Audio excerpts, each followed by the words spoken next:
ಸಿಂಧೂರವ ಧರಿಸಿ ಪೂಜೆಗೈದು ನಾ ಸ್ತುತಿಸುವೆನು.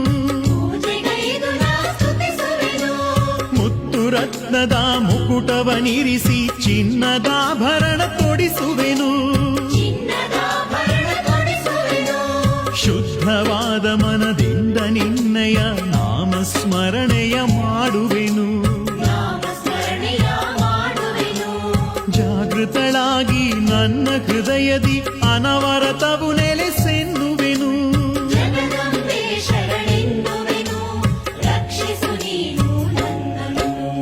ಬಾರೆ ತಾಯಿ ಪಲ್ಲಕ್ಕಿಯ ನೀರಿ ಪಾದ ಬೆಳೆಸು ನೀ ಮನೆ ಮನೆಗೆ.